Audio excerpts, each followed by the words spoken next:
at 10. Floodwater drowned Houston. Bayous overflow. Homes flood. Cars are swept away. 4,000 homes and businesses damaged, with the death toll rising. Tonight, people are trying to find where they were towed. It's a challenge locating all the cars and trucks that were pulled from the water. This hour, the death toll goes up. There's still no sign of an elderly couple swept away by floodwaters. Many return to their homes, hoping for the best. In Braeswood Place, people find their homes flooded, hoping to salvage belongings. Floodwaters creep closer to homes near Humble. Plus, a cemetery submerged. A casket surfaces. And the governor comes in promising help for Houston and all of Texas. We will respond effectively to face these challenges. It's live, big story coverage right now on KHOU 11 News. It has now been 24 hours since we were slammed by severe storms. And tonight we are still learning about the scope of the damage and the death toll that has come with it.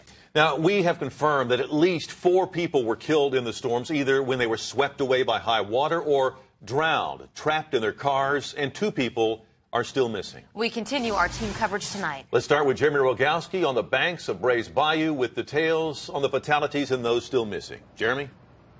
Greg, and it's now nearly 15 hours since fire rescue crews last saw an elderly couple in the waters of Braes Bayou here, waters that have already claimed the lives of others. By nightfall, still no sign of the 85 and 87-year-old couple whom fire crews tried but couldn't pull to safety after their rescue boat capsized. It's a tough day. A tough day sums it up along Braes Bayou. A passerby spotted the body of another man in that failed rescue attempt downstream in the medical center near Holcomb. And farther to the southeast, it's very sad. Very sad. Firefighters recovered the body of a 50-year-old woman unrelated to the rescue attempt. Meanwhile, the death toll also includes a woman who drowned in her truck at Ranchester and Harwin. She was on her way to the grocery store. And police also found a 4th victim, the body of a man in his submerged car in the Heights. Back here at Braes Bayou, we're told by the fire department that crews will be back here come daybreak, searching for that missing couple both by water and by the air. Reporting live in Southwest Houston, Jeremy Rogowski, KHOU 11 News. And the areas that saw the highest waters were the neighborhoods along Braes Bayou. Rux Russell is live with more on how homeowners are dealing with the damage left behind. Rux? Lisa, we have been watching this water closely all day long. So have homeowners in the Braeswood Place neighborhood. It sits on both sides of the bayou, and this evening it was time to clean up. On a normally quiet street, the sound of wetbacks filled the air. Couple rugs. As Matthew Smith takes stock of the damaged floodwaters left behind. Yeah, some of our mattresses, ottomans. Smith tried but couldn't make it home when the water came in. Only his family was there to deal with the deluge. She was trying to, manage the situation, trying to figure out, what's happening with the water. She had 2 of our kids, our dog. Eventually, they waded across the street and dried off at a neighbor's upstairs apartment. With Braes Bayou continuing to wreak havoc throughout Braeswood Place. The water was well over the swimming pool. Margaret Sanchez had never seen a flood so severe. Pretty tense night? Absolutely, we did not sleep a wink. Nor did a lot of other people in the neighborhood where close to 100 houses sustained damage. Smith's wife and kids spent the night in that second-floor apartment and needed a neighbor's boat to bring them out in the morning. So despite the damage, we're very fortunate. We're all safe and healthy. A happy ending for his family, but as we all know, there were some tragic endings in this water today. The big challenge for some homeowners now, putting a dollar figure on what they lost. Reporting live in Southwest Houston, Rux Russell, KHOU 11 News. For a really good perspective on how much water was out there, take a look at this video just into our newsroom. A viewer, Brian Rumbaugh, shot this video with his drone showing the high water from Buffalo Bayou completely covering parts of Allen Parkway, including right outside our station. You can see a couple of cars swamped up to the roof like that one right there, while other drivers decided not to chance it and they just turned around. is a really good perspective there. Yes, absolutely. So the big question now is the worst of it over? And for the answer, let's go to meteorologist Brooks Garner. Hey, Brooks. Good evening. Yes, I think the bottom line is that the worst is over. That said, there is this thunderstorm complex this evening in the Dallas area. And the question that remains, while they're getting severe weather, rain, wind, and hail right now, will this move toward us for daybreak tomorrow, potentially making for a soaking commute and more flooding? The bottom line is that we're going to have to see some development in the next couple of hours in the hill country for this to happen, because this is becoming its own discrete, separate system, and it would likely stay north of us. So at this point, it looks like just an outside chance for a morning thunderstorm. But if we do get any rain, even if it's just a brief downpour because the ground is so saturated with between 5 and 10 inches of rain in just the last 24 hours, it will produce big puddles and potential flooding in low spots. I've got much more on that hour-by-hour forecast coming up. All right, we'll see you in a few. Thanks, Brooks. A lot of viewers have been asking why they haven't been able to see KHOU 11 on their TV. Yeah, the answer is really pretty simple. All of that lightning. In fact, the same lightning we showed you from our tower cam last night hit our transmitter and zapped a piece of equipment.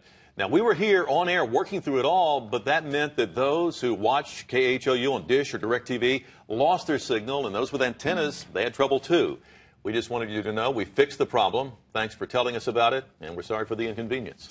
Harris County is now one of 40 Texas counties that have been declared a disaster area. Larry Seward spoke with Mayor Parker and Governor Abbott about what that designation means. He's live tonight to explain it to us. Hey, Larry.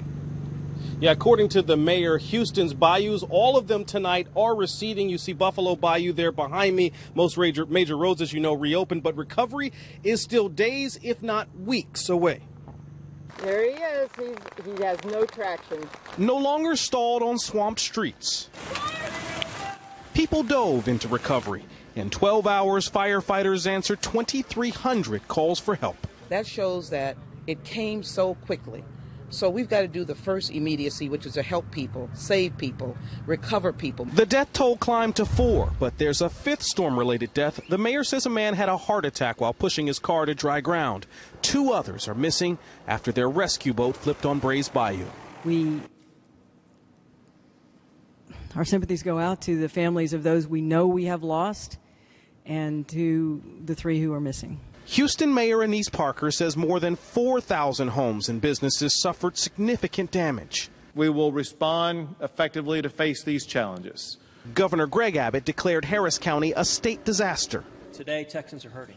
Senator Ted Cruz and other Congress members say they will push for federal recovery dollars, too. For now, they're hoping the worst is over. And Governor Abbott told us this evening that he believes that Harris County is close to qualifying for federal funding. We'll have to see how that plays out. Meanwhile, Houston has 2 shelters open tonight for people displaced. So far, only 84 people taking advantage of that. We're live along Buffalo Bayou. Larry Seward, KHOU 11 News. You saw that car looking like it was floating downstream. That was just one of many. In fact, there were several dozen cars flooded and abandoned in the same place on I-45 near North Main. Our Marcelino Benito is live in Northeast Houston, where people lined up to track down their cars. Marcelino?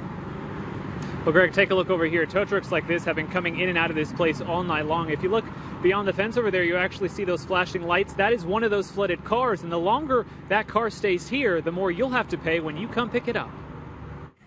There is really no way out. It's just like chaos and flooded everywhere. Every Houston driver stuck in last night's storm has a story to tell. It was crazy. It was terrifying. My car started sinking, and so I had to, push the door open to get out. Air 11 shows just some of the hundreds of cars corralled by floodwaters, pinned up together on the side of the freeway. I-45 turned into a river, as did so many streets across our area. Car rooftops barely popping up above water. Now everyone's trying to find the cars they were forced to leave behind. It took me about 12 hours to actually find out where my car was. The number they gave us, the 713-308 number, I think, I stayed on there the first time 5 hours straight. It's just a car, though. Once they find their cars, they're realizing not much is left. Darien's completely flooded on the inside. You can see how high the water got on every car that comes out of the lot. I'm always thinking, like, what if I would have did this, or I should have made this decision, or I should have went this way. The city says it towed 750 cars from public streets across the Houston area. So just to hear those numbers is astounding. 750 people like Carla who now have to pay to get their car back. So it's just the inconvenience that I have to come out of my pocket for this money for something that no one could control. All right, so here's how it breaks down for you. A wrecker fee of $162.50, storage and city fees for $60, and $3.30 in taxes. That's a total of $225.80. That's a minimum that you'll pay. And again, it only goes up each day. Now, the city's asking everyone to go to findmytowedcar.com or call 713-308-8580 to track down their cars. All that information we have for you on our website, KHOU.com. For now, we are live in North Houston. I'm Marcelino Benito, KHOU 11 News. And there were a lot of dramatic scenes during the height of the storm. But take a look at this exclusive video of a water rescue along the North Freeway. Driver inside! Photographer F. Carter Smith took this video showing people scrambling to get out of the floodwater. They were trapped in their cars along I-45, then banded together to make sure everyone got out safely. All of a sudden, people were starting to run back towards me. They said the water's rising, the water's rising. All in the period of like? Less than 15 minutes, it was already up to my windshield. We were carrying the elderly and this lady, she had a bad knee, and we had to, three of us had to carry her up on the hill, and a couple of the college kids, they knocked down the fence so we could get up here. Thankfully, everyone from that scene made it out okay. As you've seen in recent weeks, Houston isn't the only city drying out from massive flooding. This map gives you an idea of just how widespread the flooding has been across Texas. You can see half the state, especially along the east side, is dealing with some level of flooding. Misery loves company, and one of the hardest hit areas is in Wimberley, not far from San Marcos, where more than a dozen people are still missing. The Blanco River overcame its banks on Saturday night and just tore up century-old trees, picked up cars and dropped them miles away. We will have the latest on the search for those still missing coming up in our next half hour.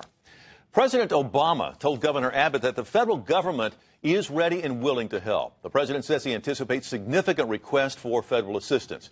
Governor Abbott has also declared a state of emergency in 40 Texas counties. My pledge to him is that we will expedite those requests to make sure that both search and rescue operations where necessary, but also recovery operations occur as efficiently and as quickly as possible. The president says FEMA is already on the ground and working with emergency management coordinators in the hardest hit counties. The Red Cross is doing all it can to help flood victims. And KHOU has partnered with Randall's to help raise money for those in need. Now, if you would like to help us raise money for the Red Cross, you can scan your donation as you check out. Randall's will then match those donations up to $100,000. All the money will go to the American Red Cross to help our neighbors in Houston and Central Texas. Still to come on this expanded edition of KHOU 11 News at 10, flooding dislodges a casket at a Houston cemetery and it lands on a jogging trail. Plus, we're live along the San Jacinto River, which is still rising tonight. Plus, that update on the search for families swept away and still missing in the flooding just outside Austin. There was a startling sight today when we saw a casket on a sidewalk. It was washed away from a nearby historic cemetery. Our Kevin Reese is live near South Braeswood with that story. Kevin? Yeah, historic Riceville Cemetery is on the original site of Riceville Mount Olive Baptist Church. This site has weathered storms for more than 100 years, but this time a modern grave yielded to a slightly less than historic storm. Keegan's Bayou has flowed past the cemetery for 126 years. The graves have been underwater before. But a cyclist found a casket on the Bayou Trail this morning, 100 yards or so from its original resting place. I was like, oh, wow, that was bad. Esmeralda Gonzalez watched as Houston police officers stood guard, waiting for the medical examiner to solve who this is. That's something you expected to see in a flood? No. I just feel bad for the members, the family members. That's what I thought. I was just like, wow. Before the officers carried the casket to a waiting medical examiner van, church members confirmed they have determined who this is and contacted the appropriate family and told us this was a church member buried here in 2007. My mother, Miss Gertrude Ferguson, my father, Louis Ferguson. Ernest Ferguson arrived minutes later to make sure the graves of his family remained intact. They still were. Very important, you know. Very important that a historic final resting place be just that, final. And they expect it to be when the coffin is eventually returned. For now, however, it is proper protocol for the Harris County the Institute of Forensic Sciences to take possession of this casket until it can be returned to the proper family.